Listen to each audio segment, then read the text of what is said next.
Hello and welcome to today's video. In this video, we'll be talking about some common blunders that people make during their life with their finances, with their money. That these blunders, they cost him a huge fortune for his future. So the list is huge. So let's talk about the top 5 blunders that people make and the decisions that they take while doing these blunders. We'll discuss the top 5 blunders in this video right here, so stay tuned.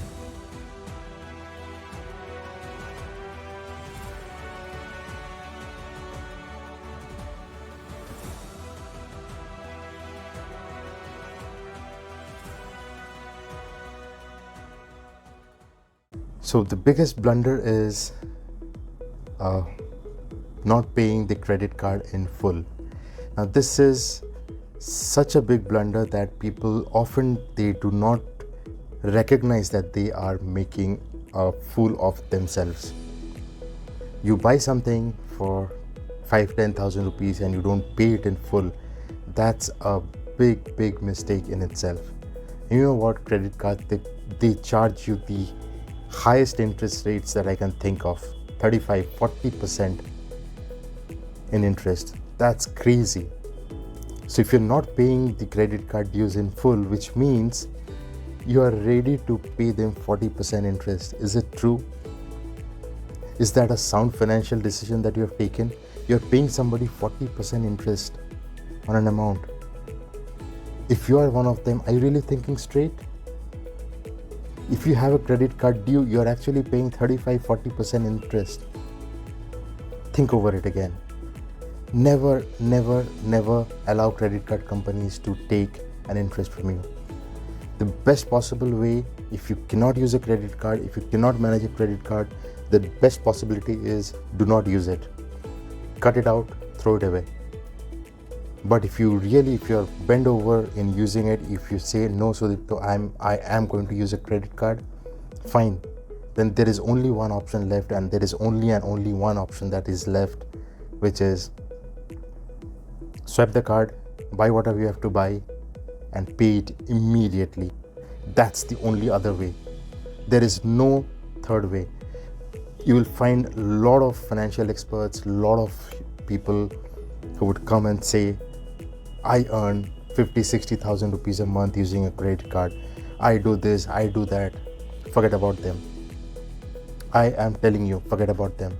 If you cannot handle your finances well, if you cannot handle your credit card, if you have a credit card debt, then those are not the options for you. You should not be playing on those terms to earn 50,000-60,000 rupees a month or maybe a year using a credit card.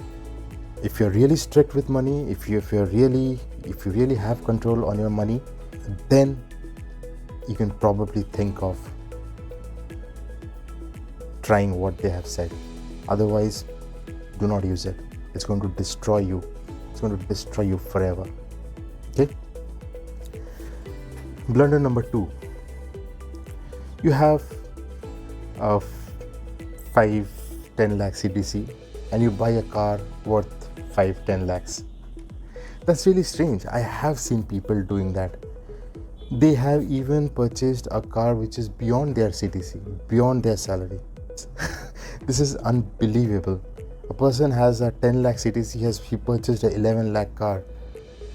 He might have some other income from other different sources, but it still doesn't make sense. There are 2 different scenarios when you buy a car. One, you have to show your status, your ego, your position in the society to others. That's anyway foolishness. So if you want to show that foolishness outside to others, that's one scenario, you can buy a car. Or the other scenario is if you are really driving a lot. If you need to drive and there are no public transport available in your route, or it's costly, it's difficult to travel in the public transport, and that's when you should be buying a car. And provided your running is good. If you have a very good running, if you know that you're going to travel 100 kilometers every day, or maybe 60-70 kilometers every day, then probably you can think of buying a car. That too, not more than 20% of your income should be spent on a car. So if you have a 10 lakh CTC, your car should be worth at least approximately around 2 to 2.5 lakhs maximum. You cannot go beyond 2.5 lakhs. That's 25% already. So that's the max. Now you would say, what car will you get for 2.5 lakhs? I'm not asking you to buy a new car, my dear. So new car is not an option. If your CTC is 10 lakhs, a new car is not an option for you. Because you have to keep the ratios intact. You have to have the ratio in place. You cannot spend more than 20% of your income on your car. If you have a family income which is say 50 lakhs or maybe a 1 crore family income, again 20 lakhs, which is 20% of 1 crore. But if you are buying it on a loan, again, as I said in the checklist, your loan, the total loan amount should not exceed more than 40% of your income. That's how you should be buying a car. Blunder number 3, traditional policies.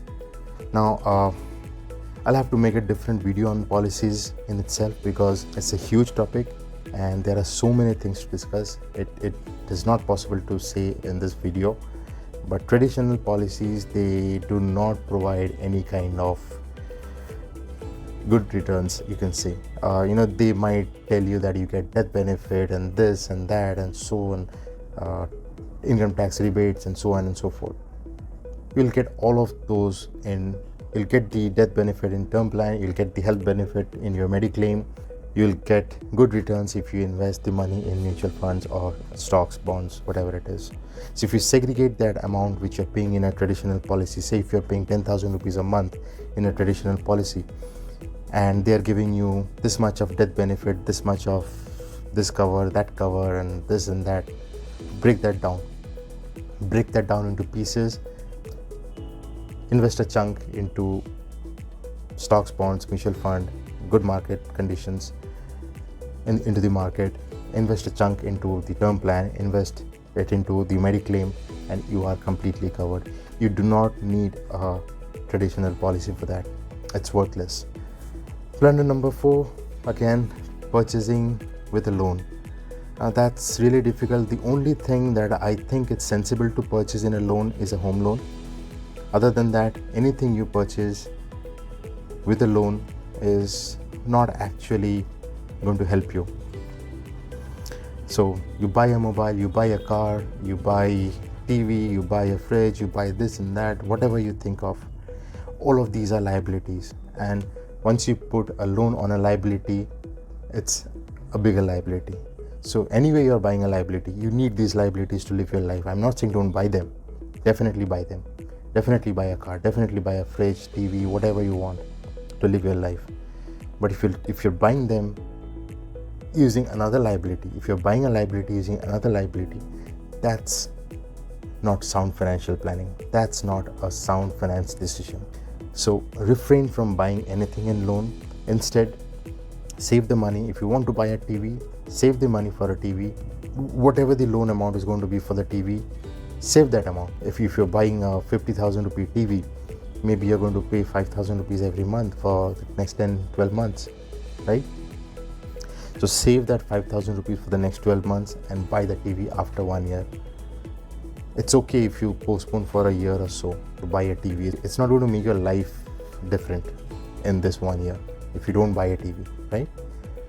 So if you don't buy a car, it's not going to make your life worse. So book your app cabs, call those app cabs, travel if you have to travel using those app cabs, travel in a taxi, travel in public transport, take an auto, take the metro, take the bus, go wherever you want to. Save the money for your car as much as you can and then go for a small car, paid 100% in cash, full. Okay, that's how you should be looking at it. Any purchase which is not an asset should not have a loan topping on it. Okay? This is how you should be looking at it. Blunder number 5, while investing, people speculate and they think that they are investing.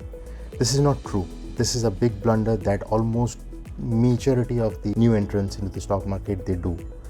This is where they fall, this is where they falter, and then they think the stock market is bad.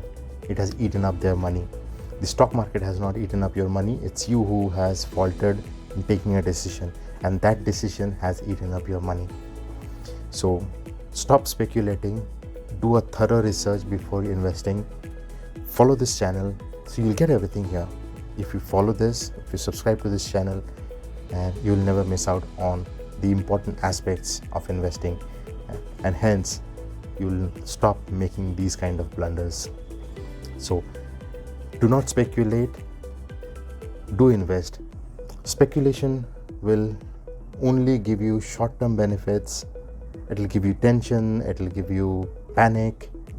Speculation, as far as my knowledge goes, I have never seen anybody earning any kind of money by speculating. You might earn a couple of bucks here and there, maybe you might make it big one day, the other day you're going to lose it big. Over a period of time, maybe 5-10 years, you will not make much money by speculating. What you will get is, you'll get a heart attack, you'll get a panic attack, you'll get a stressful period, you'll have insomnia, you'll have many other diseases popping up because of the stress that you would incur from the market. Do a proper research and invest on nice, good, healthy companies. I'll have the list of blunders broken down into smaller videos in the playlist. The link will be down below in the description. You can click it, you can have a look at all the blunders that people make using money while investing, and you can refrain from doing so, and it will help you in your finance journey.